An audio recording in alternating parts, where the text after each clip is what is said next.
Good morning, good afternoon, good evening, Zimbabweans. Thank you so much for joining us. I know we always begin our programs saying good morning, good afternoon, good evening, but definitely there's nothing good about this afternoon. There is nothing good about this evening if you are in Zimbabwe, because I know it's 10:54 in Zimbabwe, but right here in the USA, it's 2:54, 6 minutes to 3. But yes, we are not happy. Tiri kuchema tine misodzi pamatama nekuti tarasikirwa negamba redu. Saka tangoti tiuye tikurukure titaure tiudzei kuti muri kunyora muri kutaura muri kupi, muri kunyora muri kupi, muri kuteerera muri kupi. We are live of course on Zimai, and we are also live on Change Radio YouTube, and Change Radio Facebook on this Black Day in Zimbabwe. Of course, I am joined live here by my partner in crime, Barbara. Please take a few minutes to greet our viewers and listeners. Yes, it's 20:55 p.m. here in the UK, Chief. And how are you this evening? Although it's afternoon in the USA. Lingabe lichona njani, lavuka njani? Mthwakazi omuhle emagumbini amane omhlaba. Yeah, namhla sibuye lohlelo oludanisayo, uhlelo olubuhlungu kakhulu. Lapho silethulela indaba ezisa ubuhlungu ekamfundisi wethu obulewe eMabvuku, owathunjwa yizanu.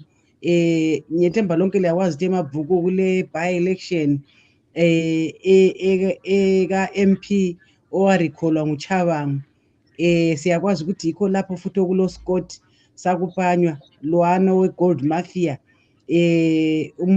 isigebengu esezanu PF yibo ababulele umfundisi kodwa konke lokho indaba yonke leli icala lonke leli liyaphezulu kukaChabangu into ezisa ubuhlungu. Good morning, good afternoon, good evening Zimbabwe from wherever you are. Thank you. Over to you, Chief. Yes, Yes, thank you thank very you much, very much, Barbara. Barbara. Let's begin. Begin. You can put your on mute, Barbara. Okay, thank you. We want to begin our program by saying nematambudziko ku mhuri yese yeZimbabwe, mhuri vana veZimbabwe kunyanya vaya vemumabhuku vanga vachigara napasta vedu vatisiya nhasi. But of course, to help us discuss this, we are joined live by one of the sitting councillors in Mabuku, Councillor Alexio Nyakudya. He is going to walk us through what happened in the morning or yesterday, because our pastor had disappeared for more than 24 hours.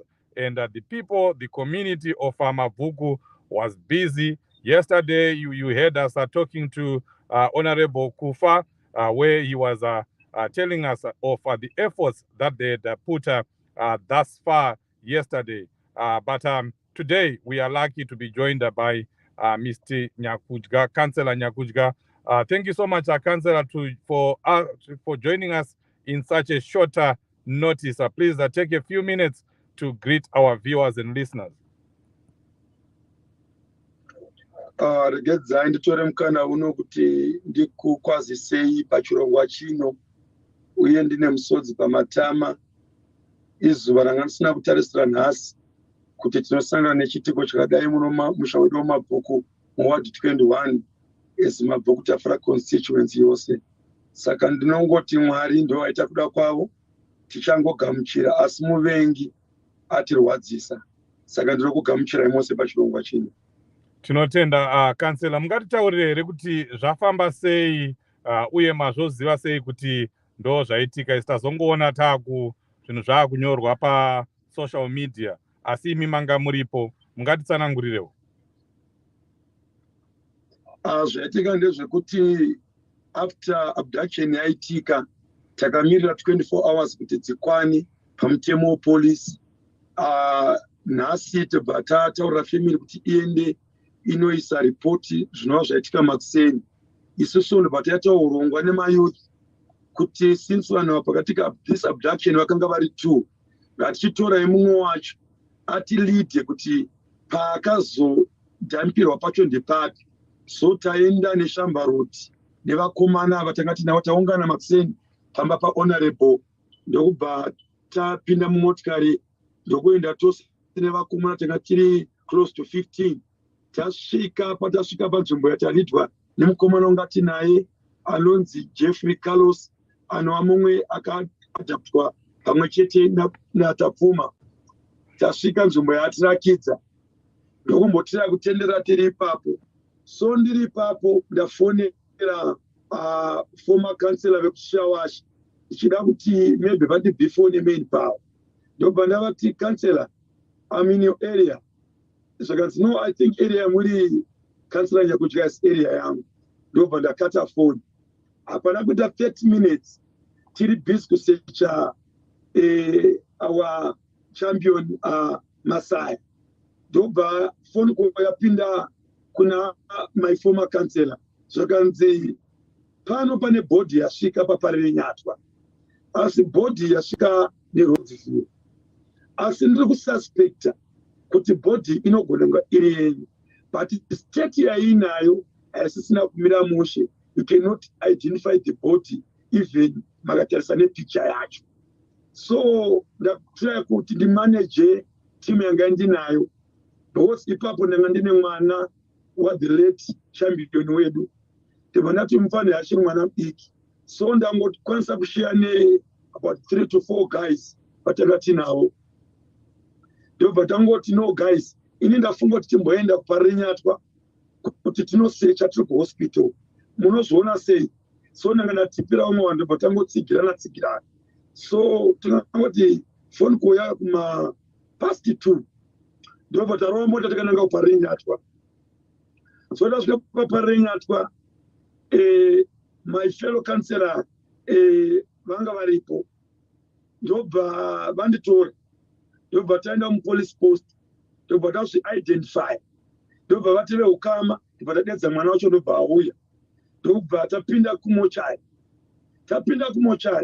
we couldn't identify Mr. Masaya because state yaunga vari vazvimba munhu ada kutoputika to an extent yekuti mwana wavo akwanisa kuidentifya one of the shoes yavanga vakapfeka because one kwanga kusina kwanga kune one then changa chichioneka kuti togona kuenderera musoro bvudzi but still myself and the other guys vanga ndinavo including mwana wavo tatadza kuvapika so ndobva tabuda ndobva tawirirana nemamochari attendant kuti no chiendei munotora mai but it was late kuti mai tinovatora tichidzoka kuya kumochari then we had to agree kuti mai tinozoenda navo mangwana so ndobva tati no isusu let's pass through Roadsville police station kuti tinonota kunere zvimwe zvinhu zvinokwanisa kuidentify kuti titi zveshuwa ndavamasaya so tasvika ipapo taitawo protocol dzataita from the church office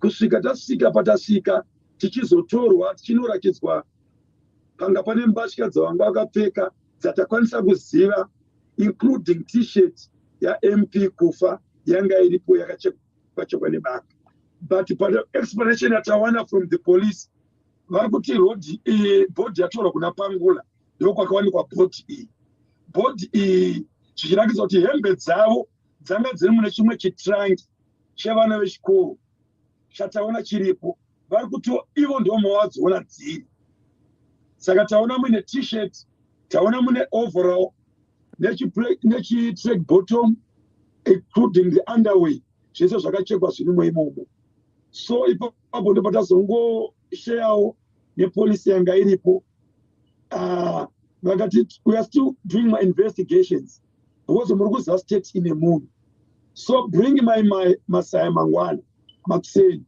so that topedza this process but isusu nekuona kwedu kwataita ndavamasaya varinga tichitsvaga vakashaya saka ndo mafambiro ataita kuti tozodzoka musha wemabhuku tobva tazoona wa honorable MP neimwe timu machampions angarumba kwavo ndokupo that explanation ndokuzotanga kufamba kuita shoko rekuti champion akusisini. Hey. Yeah, zvinorwadza. Champion Barbara, over to you if you have questions for our councillor.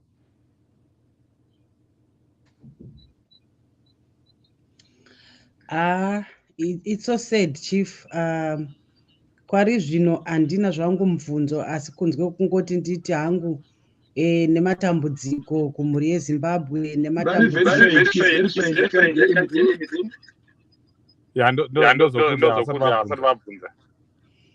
ndati handina hangu since nyaya dzachona dzisati dzichikufambirwa ada kutaura ndechekuti nematambudziko kumhuri yeZimbabwe nematambudziko kumhuri yekwaMasaya especially kumudzimai wavo newana nematambudziko kumhuri yekumabvuku kansela Nyakudya naMP honorable Kufa.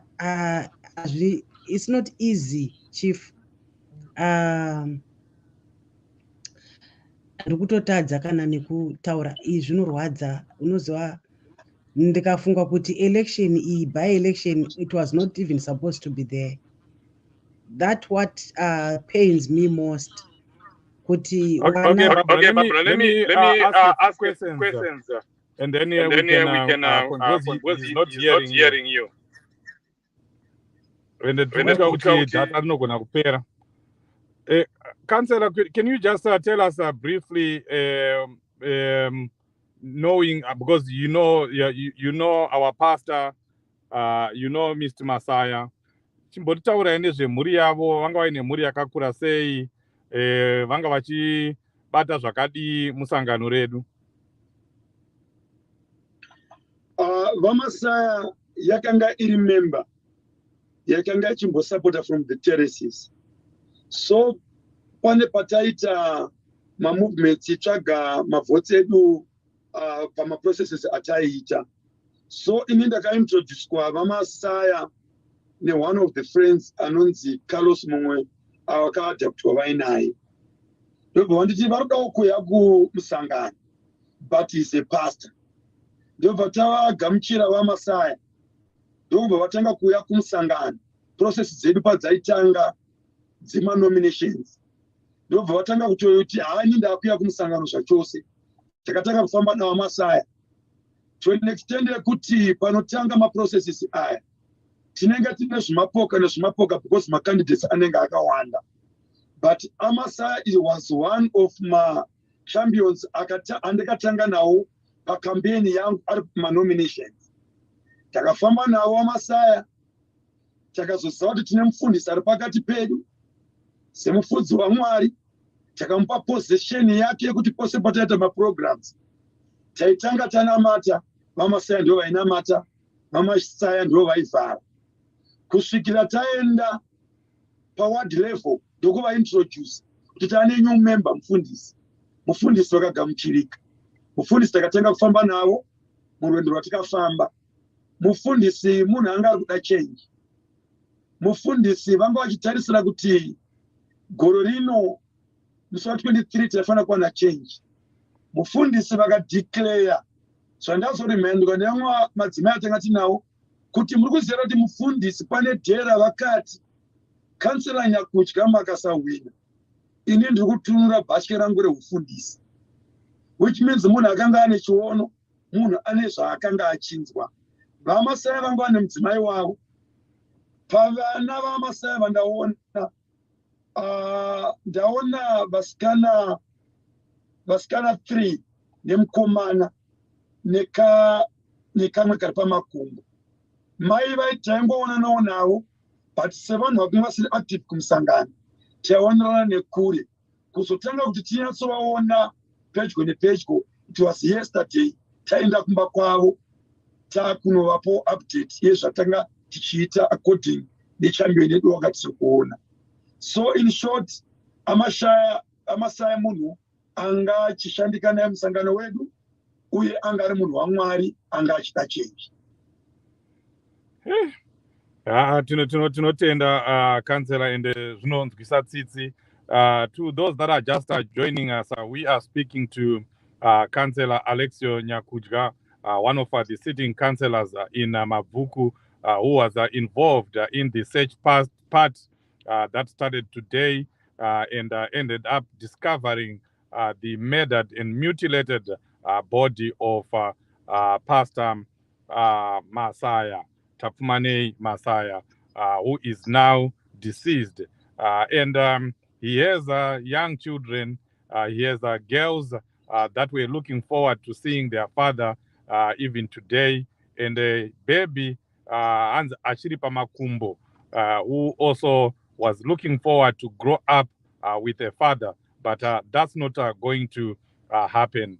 And going back to Councillor Nyakudya, can you tell us, would you know what could have caused the abduction, or how the maybe you can just describe how the abduction happened?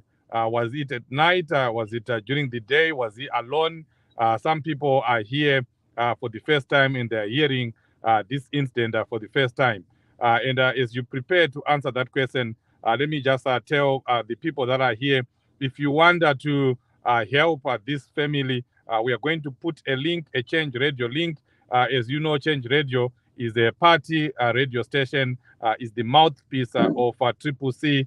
We are a community radio station. Tinochema nevanenge vachichema, tomira nevanenge vachinetseka. Kana tikakwanisa kuendesa $100, kana tikakwanisa kuendesa $200, tichichema negamba redu, please just extend your heart. The link is just going to be shared right there, so that we can help the family of our departed comrade. Over to you, Councillor Nyakujga. How did the abduction happen, and why do you think they were abducted? No zvakatika takanga tine launch yedu yedoor to door yataitangira kunzvimbo yatinoti muno kana tiri mumabvu kunonzi kuchizhanji. So process yakatanga ini ndisati ndasvikawo tichimirira maflyer kuti asvike nemunhu aiprinta. So ini vanhu ndakawana time yekumita amasaya at the same time nemukoma Carlos. So vanhu vakapinda mudzimba tichita distribution yedu yemaflyer tichitaura nevanhu tichiedzokuudza vanhu kuti why takuenda by election. It's not easy kuti vanhu tikubva mugeneral election all of a sudden takudzokera kune vanhu tichikumbira zvakare vote. Saka zvakuda kuti tinzwisisane nevanhu kuti why takuenda by election. So zvadaro vakazocrossa road kune ma-news stands ekuti there is old Chizhanji nema-news stands. So varume vaifamba uri 2 varume vama next door dzimba dzavo dzakatarisana muna Shashe. So inini handina kunge ndavaona patime iyoyo ndobva ndafamba nerimwe group. So tati fambei tiri mundima distributa maflyer. Phone call yakauya from Chizhanji kuti kune ma-GD62 ne-ISUS dzatora mufundisi dzatora mukoma Carlos. So ipapo ndakabva ndafonera ma-MP ndikati MP inzwai zvandiri kunzwa. MP vakati message yo ndatove naye ndobva ndichitora motikari yako yapaRed Bull pandini. Ndakatora mota ndaenda kuRed Bull. Ndisati ndasvika paRed Bull ndiri muna Chaminuka munhu akatanga kusanganzana naye ndichiona ndichidriver from a distance MP vachimhanya. Ndakabva ndangorova mabhireki ndakati uko kwashata nenyaya yemota dziyadzi. Ndakabva ndarova U10. So pandakarova U10 ndichida kuti nditire kutiza ndakuona kuti uko kwashata. Mota dzese ndakabva ndanosangana nadzo muna John Brew maFortuna 2 egrey neISUS yewhite. So patikazonomitawo na MP vachiti no pane mumwe munhu atorohwa akatsemurwa musoro muna Mabvuku Drive. So we suspect munhu aitotsvagwa it could be MP ndovaidiwa. Waiti kudaro kune vanhu zvaitotaurika kuti Mabvuku mucharohwa vanhu muchationa mumastreets. Saka ndosaka tikuti this is an abduction and Carlos ari kutaura kuti pairohwa ainzi muda kuedza kuita semabvuku. That's my statements anga achitiudza. So it means vanhu vaitoziva kuti vanhu vatora ndeve-CCC. So chinogona kunge chikaponesa Carlos akanga asina kupfeka regalia but mufundisi vakanga vakapfeka complete combat ye-CCC. So ndo mafambiro azvikaita mukoma Karo vakaenda vakazodzoka vachiexplora ndarohwa ndakadhampwa ndo mafambiro akaita nyaya yacho. Mane urongwa here kuti urongwa hwakamira sei hwekuradzikwa kwavo? Urongwa hwatanahwo patazobva mushure mekunge tanga taneta the whole day tichitiwo hama dzitange dzauya todzipirawo dzove mberi kwedu. Also tine last process yatinofanira kuita mangwana yekudzokera zvakare kuParinyatwa for board identification. Then from there tochinzwa kuti party position inenge ichiti kudii nekuti considering this issue isusu though hedu zviri mumusha medu but we understand kuti party ndio ichatigaidha mafambiro atichaita nekuda kwenhamo iyoyi. Also family inenge iripo zvakare tichibatsirana nayo. Saka urongwa huri concrete hatisati tave nawo parizvino. No, tinotenda kansela, ticharamba tichikubatai muchitizivisa kuti zvinhu zviri kufamba sei. Nesuwo kuno tinenge tichinamata nemi, tichimira nemi, kana paine zvatinenge tawanawo tinenge tichibatsirana. Iri igamba redu, toda kuti tirivige pamwe chete, tisazvisiyire kumhuri.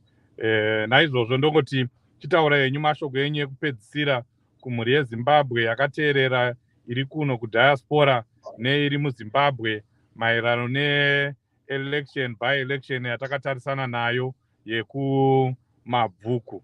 Tiri kuita sei, zviri kufamba sei? Mongoti gaga. Regai nditi kumhuri yezimbabwe, ini ndinotenda zvinotaurwa napurezidendi wangu Advocate Nelson Chamisa kuti ezvinozvo taakuenda kunyika yeKenani hazvisi nyore patiri. Vanotaura nechiprofita chavo vanotaura nematauriro avo, asi regedzai ndisimbisana nevamwe vangu machange champions kuti change is coming. So isu ngatirambe takamira panzvimbo panoitika change, ngatitarisirei kuti zvakawanda zvinoitika. So ndiri kuti ngatisabva panzvimbo, ngatingomirai naAdvocate Nelson Chamisa anova mutungamiriri wedu, mutungamiriri wedu anotya Mwari, mutungamiriri wedu anoziva Mwari.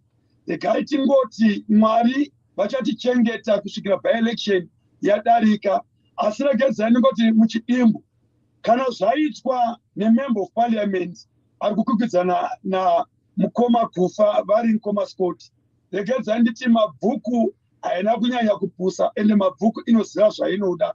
Mabvuku iri kunida change.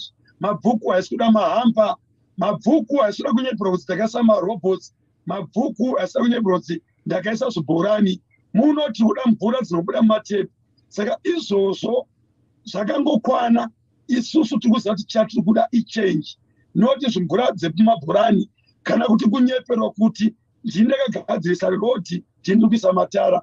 Mabvuku inomira pachokwadi, ende mabvuku muchaiona musi wa9 kuti mabvuku icharamba yakamira pachokwadi. Thank you so much. Tinotenda kansela, tichakubatai zvakare. Musati maenda tinoramba tichingokuudzai kuti mutisvitsirewo shoko redu kumhuri yekwaMasaya, tichiramba tichiti nematambudziko tiri kuchema navo. Thank you very much for your time. We appreciate you. Zimbabweans, don't go away. We are still here. We'll continue to discuss why this happened, who could have caused it. If the recalls were not there, would we still be having this funeral that we are having today? Let us know what you're thinking about that right in the comment section. I'm seeing Mr. Nicholas Munumtapa Mada here is saying Zimbabwe haina utungamiri hwevanhu zvachose, zviripo ndezve vakaungana kuunganidzwa pfuma yavo yezimhuri zvisinei nemhomho yeZimbabwe iyo yaurayiswa nebato reudzvanyiriri. Chipongwenya is saying so said, hey marwadzo matisira ronda kunesu vasara, rest in peace. Johanza Chango nematambudziko, Priscilla Gweshe, zvakaoma. Cooksman, mukomana wedu wechidiki anoimba. Please Cooksman, join the discussion. The link is there. Our technical department, can you send you the link? We want to hear what you think. Anzi pay chema devapaiswa link yacho iripapo. Usiso ngomo, so painful. Sure, God have mercy. Let's continue the discussion, Zimbabweans. Let us know what you think about what happened in Mavuku and what you think led to that, what caused that. Champion Barbara, I know you've been quiet. Ungakuluma, tell us what you think could have caused all this.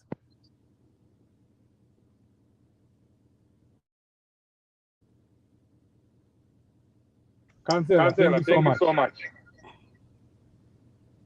All right, thank you. Ndakutumira link yeprogram kana muchida.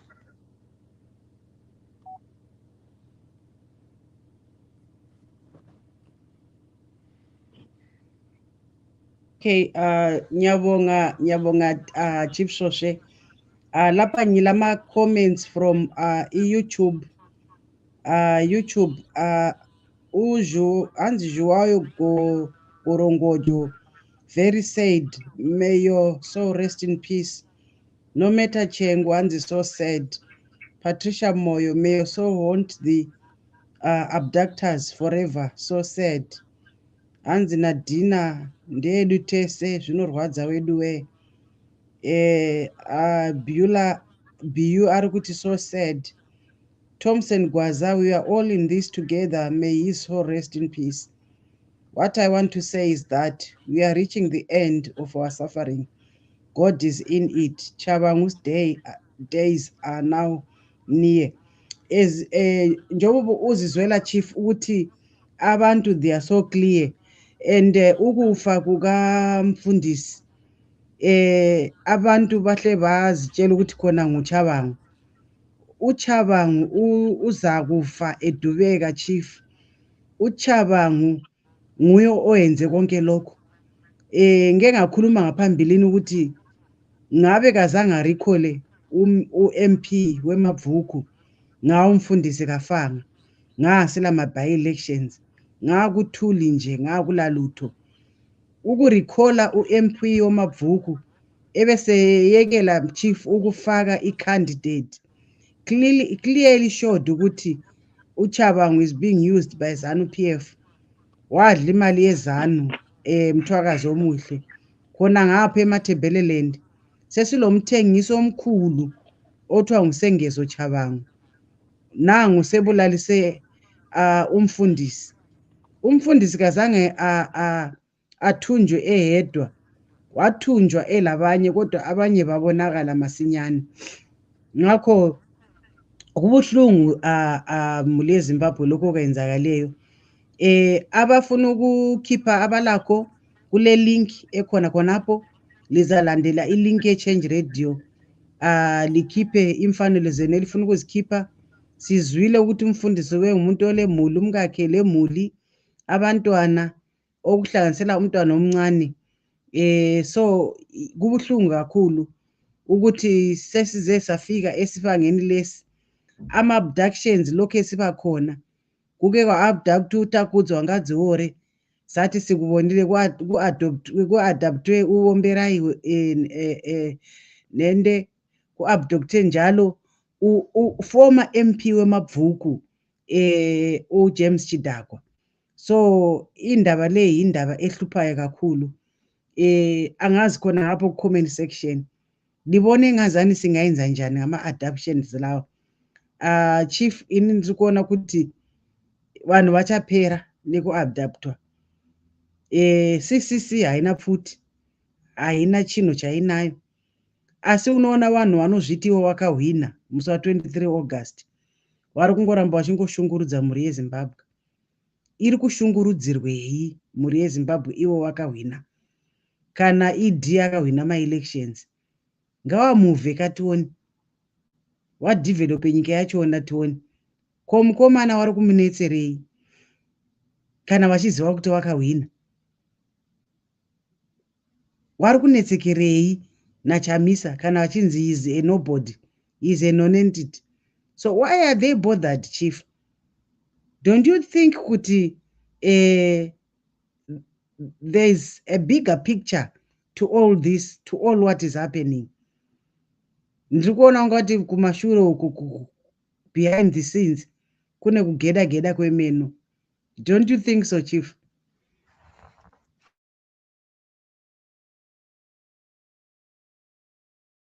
A regime that is in fear, a regime that is running away from its own shadows, a regime that is so afraid of its own citizens. If you are not doing things right, you become afraid even of your citizens that you are supposed to be governing. Emerson Mnangagwa and ZANU PF know that they are not doing right by the people of Zimbabwe. So they are so afraid of the citizens that they will do anything and everything to ensure that they keep the citizen of Zimbabwe afraid. And it's so sad. And as Zimbabweans, I think we now need to draw the line, say this far and no further. We cannot continue to be treated the way we are being treated, being killed for our political opinions, being killed for speaking up, being killed for supporting the candidate that we think is going to move Zimbabwe forward in President Chamisa. We cannot allow this to happen. And what pains me, fellow Zimbabweans, is the fact that we have people on social media that are awash on Twitter right now, on Facebook, that will be buying the story by ZANU-PF, propagandists who will be saying these are fake abductions. How does an abduction happen, a fake abduction happen and end up in the death of someone?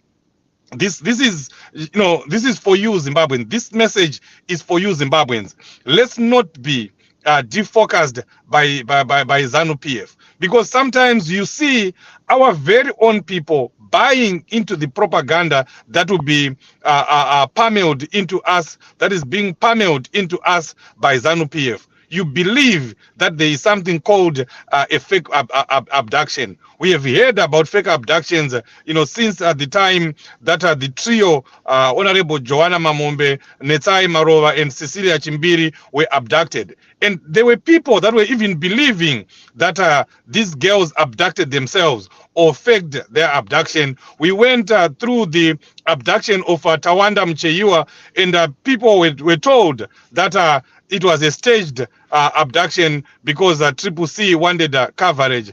Even now, we have people that have been abducted, and we heard ZANU-PF people saying that Triple C is faking these abductions because they want to attract SADC's attention. They want to attract the international community's attention. But how do we, even if we were to do it, how do we abduct to the extent of killing one of our own?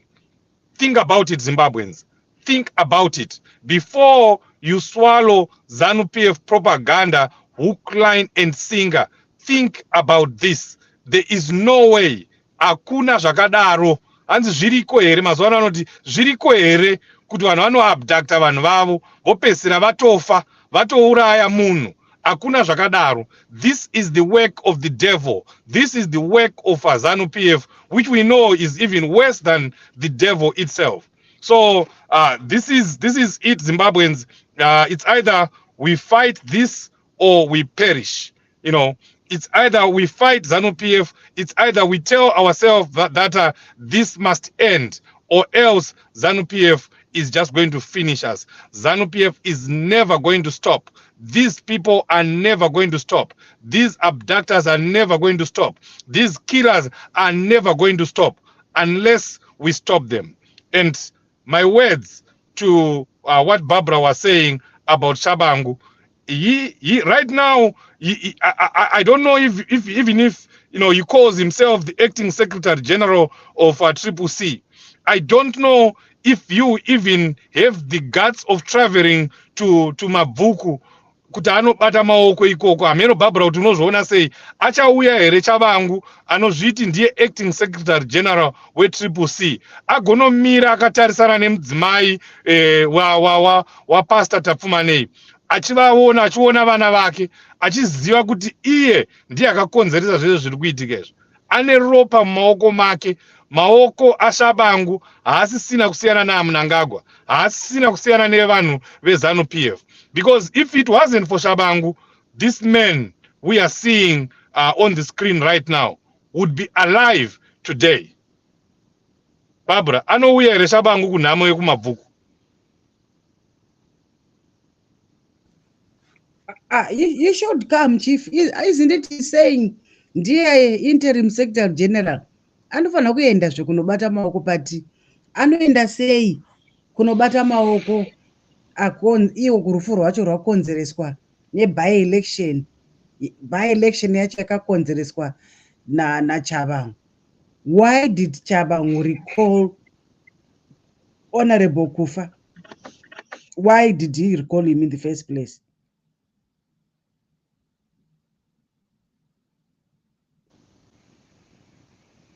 Chii chaida kugadzirisa kumabvuku kuti Scott apinde? Because after recalling Honorable Kufa, Chabangu failed to field a candidate in Mabvuku.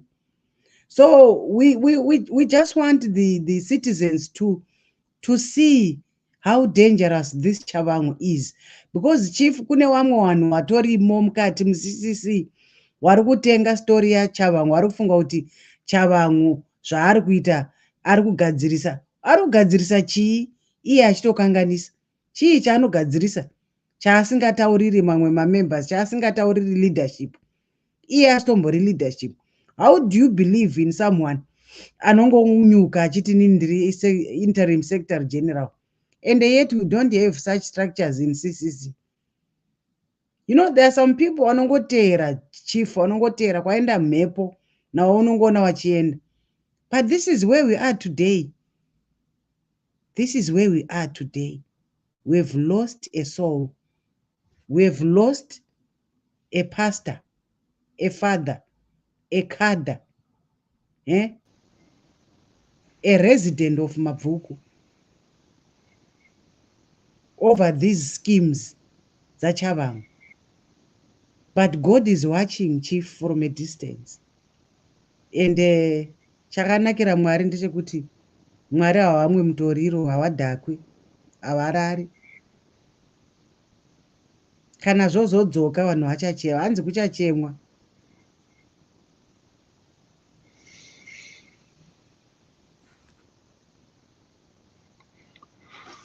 So yeah, this is very sad. That's a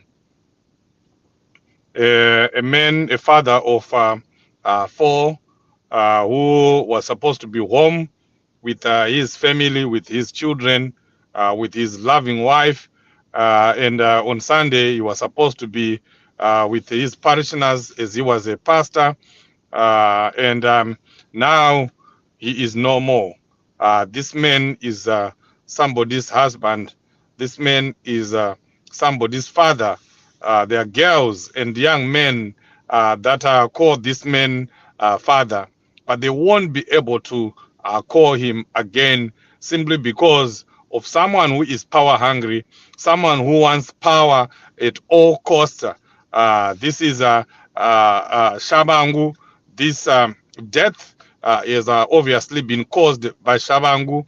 Chavangu's hands are bloody right now. They are full of blood, and I don't know what is going through him right now. I don't know what his conscience is telling him, but he must be feeling very bad. He need to be feeling very bad because of what he has done, what he has caused, not only to the family of this man, Mr. Messiah, but also the pain that he is causing to the community of Mabvuku, and of course to the Zimbabwean community, to all Zimbabweans in general, to the party of Triple C. You know, he must be feeling very, very bad, and tinoramba tichingoti Mwari dzorerai zvaitwa kuna kumhuri yekwaMasaya kwazvabva ikoko, totaura kuti back to sender. Hanzi naBarbara, Mwari hadhakwe, Mwari wedu haanwe mutoriro. Saka ticharamba tichinamata, ticharamba tichitotaura. You know, sometimes you don't even have to pray. Sometimes you just have to say. You just have to say the word. You know, words are powerful. The words that we are saying right now. Misodzi yatinayo iko zvinezvi, misodzi yevanhu vekwaMasaya right now, misodzi iri kuburitswa nevanhu vemumabvuku, ndio ichadhila naChavangu, ndio ichadhila naavo vose who were involved in the death of our comrade.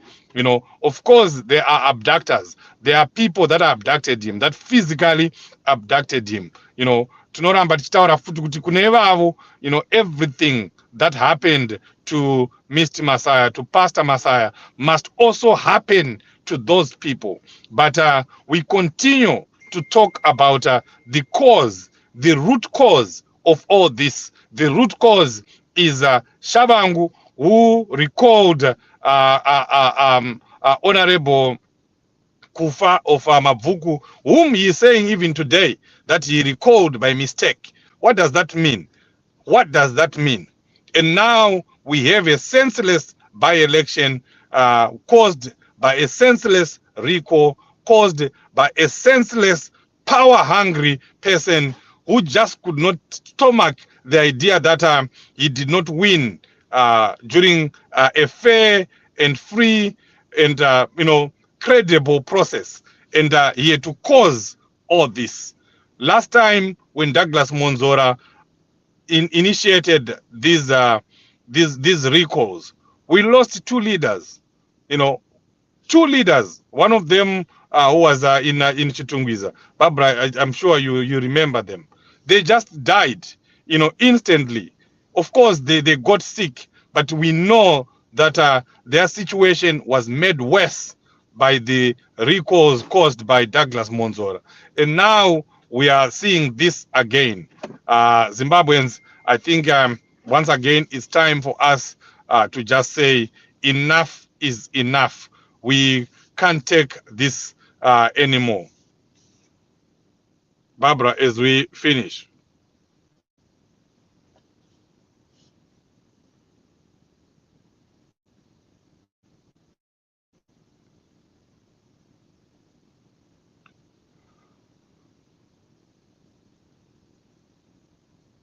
So to those who want to contribute to the family, Change Radio is going to submit its chairman to the Mavuku family, to the Tapfumane Messiah's family as soon as possible. We were talking to people in Mavuku.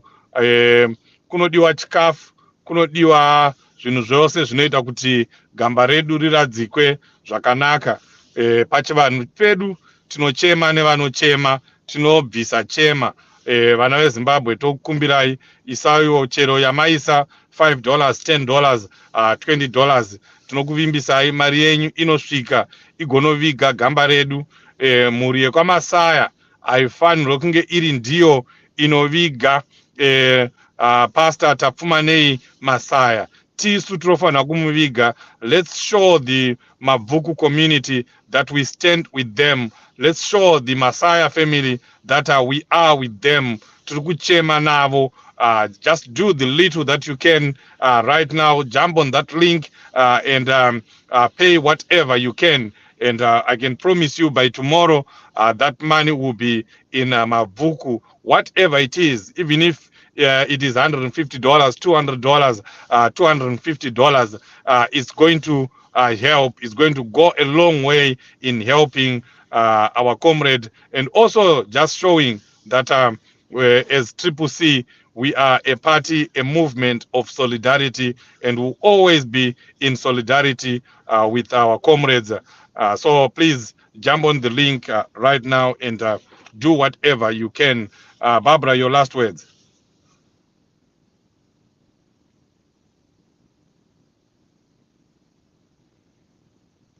It looks like my partner in crime is having connection problems. But Zimbabweans, we just want to thank you so much for your support, supporting Change Radio, supporting ZimEye, supporting the programs, and always being in solidarity. We have come a long way. Please do whatever you can tonight or today, and jump on the link and pay your last respects to our pastor. But aside of that, I want to thank you for being here. Continue sharing this link so that as many people as possible can hear the words of Councillor Nyakudya, who was our guest here, and he gave us a narrative of what happened to our pastor, and how they launched a manhunt, and how they eventually found his mutilated body somewhere in the bush. It's just very, very, very sad. And something that I had missed in saying here is the police report that you saw, or the police statement that you saw in the morning. That police statement is obviously very misleading, and my thoughts to that is that statement was written when these people already knew that they'd already murdered our pastor. So it was just meant to cover up. The police obviously trying to cover up. And as we end this program, we demand that a thorough investigation be made, a thorough investigation be done, and the people that killed, that murdered our pastor, our brother, our father, our comrade, our activist, they must be brought to book. We need to continue saying these words that we want justice for Pastor Messiah. We demand justice for Pastor Tapumane Messiah. Everyone, everywhere, wherever you are, please write something on social media, put something on your profile, come up with a poster, come up with a video, and demand justice for Pastor Messiah. We can't have people being killed like animals, and we move on as if nothing has happened. This is not a time to move on, champions. This is a time to put our foot on the ground and say no more of this nonsense, no more of these abductions, no more of these murders. So do something. Not doing anything as an individual is not an option. Please write somewhere, demand justice, demand that the people that are abducted and later on murder or kill our brother are brought to book. Let's begin that campaign right now. Justice for Tapumane Messiah. Thank you very much, Zimbabweans. We appreciate you. We'll continue updating you about the funeral of our departed comrade in future programs. God bless you.